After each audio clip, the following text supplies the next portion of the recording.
something just happened, a little tidbit. Basically, I woke up to a little alert on my phone, and it's like, oh, one of your holdings in my Fidelity brokerage account has dropped by whatever my threshold was, like 5%.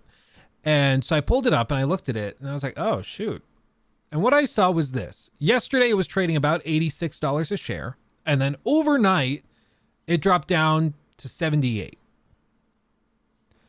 So we saw an $8 drop just overnight. That constituted at the time like a 7% drop, 8% drop. Or as much as 10%, really. And since then, it's dropped even further. It's now at like 76, which is about 12%. And it's been floating around there for the rest of today. What does this mean? What happened? What caused this? Well, Microsoft offered $95 a share. So they offered them right about here. So in a perfect world, if the deal were going through, the stock would be trading right up here where my mouse pointer is at 95. The only reason it's trading below that is because of uncertainty, of risk, because people were trading it and estimated about a $10 risk per share that this wouldn't go through. And if we back up, and show, say, a 6-month period, you can see that as time has gone by, it was trading at 76 back in February. And then we got some news that they were walking all these problems back. They were pretty sure that this deal was probably going to go through. So it shot up to like 84, 85. It's been trading there. So people are pretty confident it's going to go through. And then last night, just out of nowhere, it plummets. What happened? Well, the British antitrust regulator group that was looking at this on Wednesday dealt a major setback to Microsoft's plans to acquire the video game giant Activision Blizzard for $69 billion, blocking the proposed deal and handing a notable win to government enforcers around the world who want to rein in big tech and to Sony ponies. So what was their justification? Well, what they said was, quote, in deciding that Microsoft's proposals to ensure the acquisition did not harm competition failed to effectively address the concerns in the cloud gaming sector.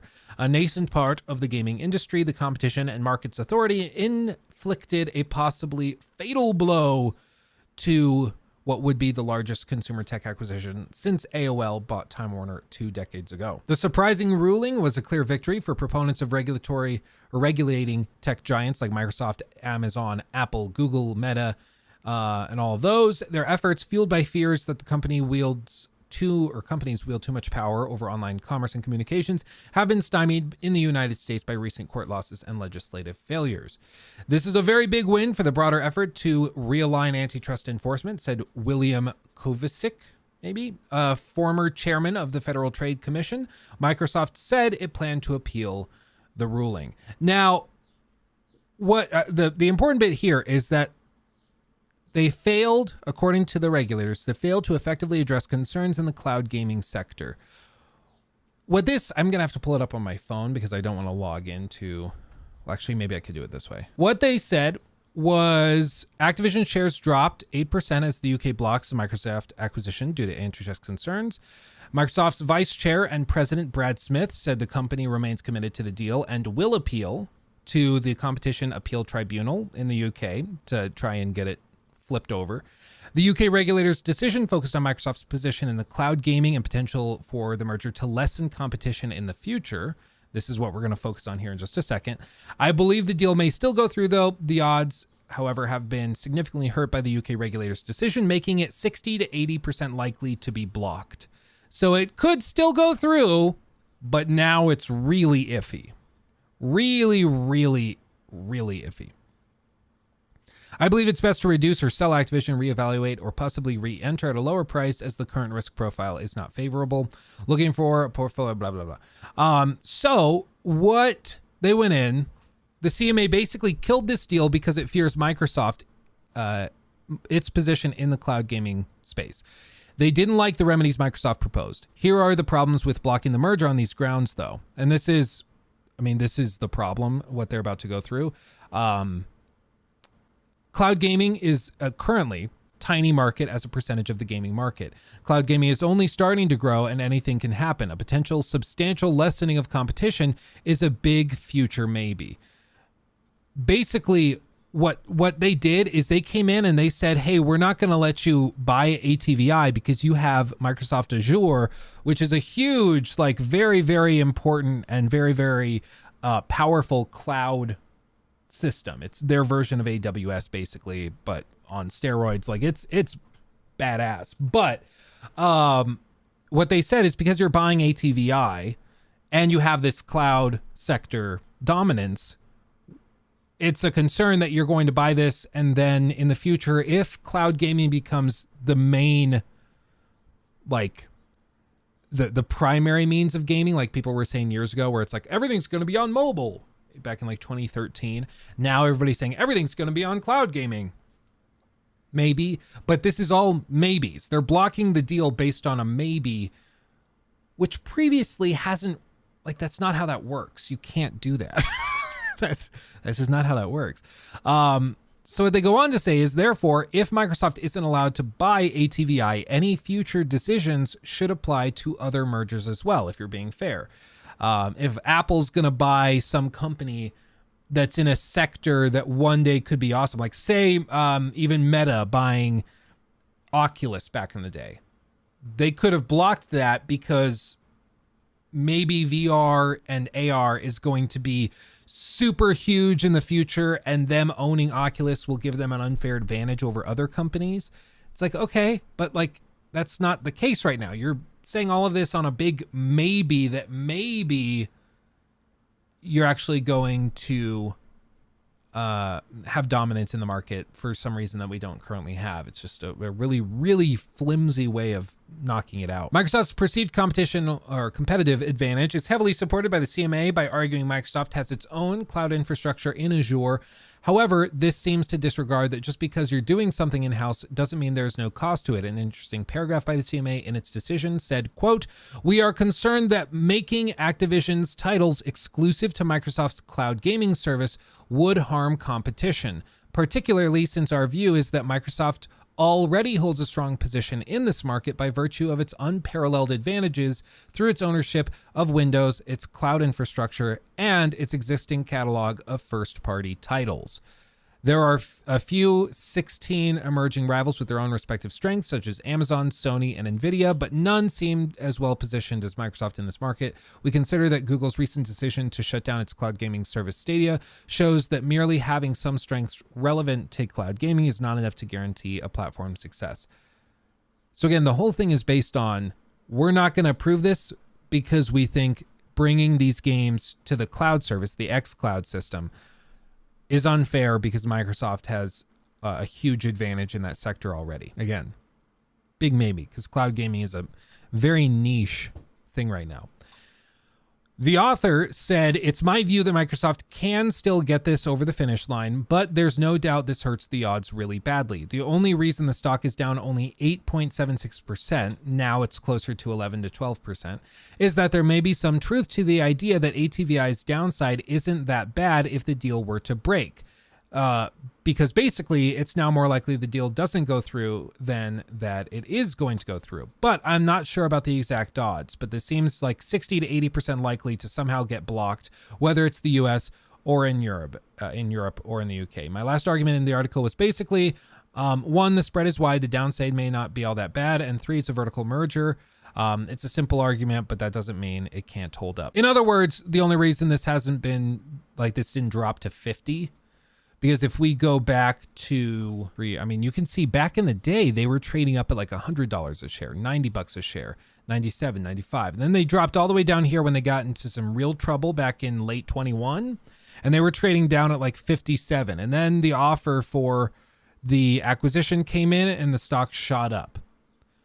But what they're saying now is the reason the stock isn't trading even lower than this is probably because if the deal doesn't go through, the stock's still worth probably around 75 to $80 a share, maybe more. In which case it's like, yeah, no, it's not that big of a deal. So who knows? There's no doubt that this makes the deal very unlikely to go through. Like he said, as much as 60 to 80% is the chance that this doesn't work and that they just have to figure something else out.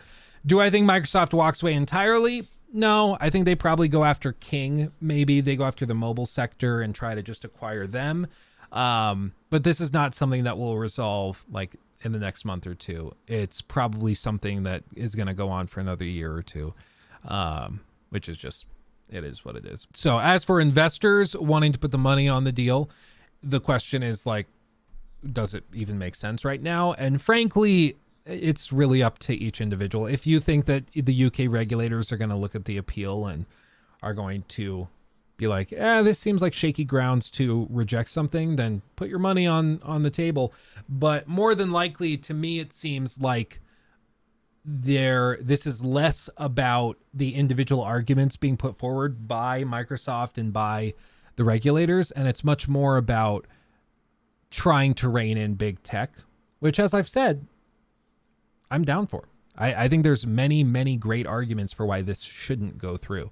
I don't like the idea that Microsoft can just buy up whatever huge company they want. I don't love that. I really don't.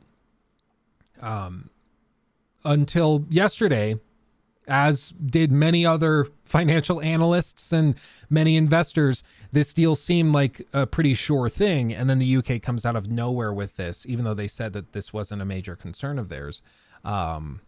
And they try to reject the offer. They can still appeal it, and who knows, maybe the appeal board will overturn the decision and the deal will be allowed to go through. But as of right now, the people who really know what they're talking about are saying it's probably like a 30% chance that it goes through. So, what are you going to do?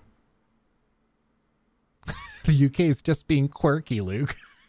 Quirky and fierce. I don't know. Is this going to stop Microsoft? No, they're going to keep appealing. They're going to keep trying to get this thing across the finish line. And like I said, even if they only pick up King, or even if they only acquire some segment, it's whatever. They'll still get something, and they're just going to move on to the next acquisition and to the next stuff. Microsoft's sitting on a huge pile of cash that they want to use for this stuff. So this is far from the end of Microsoft's acquisition project. Like, if anything, they're going to look at this, learn from what upset the people, the regulators, and they're going to try to reevaluate and approach it in a different way. I don't know if they can do something where they say like, hey, what if we don't bring it to our xCloud system? What if we don't bring it for like 5 years? How about that? Because again, this whole thing is just like the regulators are saying in the future, cloud gaming may be a big thing. Right now it's not, but in the future, cloud gaming could be huge. In which case, Microsoft owning Activision Blizzard would then give them a super unfair advantage, because then they'd have all these games on the xCloud thing, which is the biggest thing in this brand new huge market. But it's not a huge market right now. So it's all speculative. It would be like going back to the 80s when companies were emerging, like telecommunications companies were emerging, and blocking acquisitions because one day cell phones might be a thing. It ended up that they were a thing, but you don't get to just assume that to enforce your regulations haphazardly. And again, like that standard, because again, this whole thing is supposed to be based on standard. If you do one thing for this company, you have to do it for this other company. If you set that standard, very few companies will be allowed to merge now because everything is potentially problematic. He took my thing.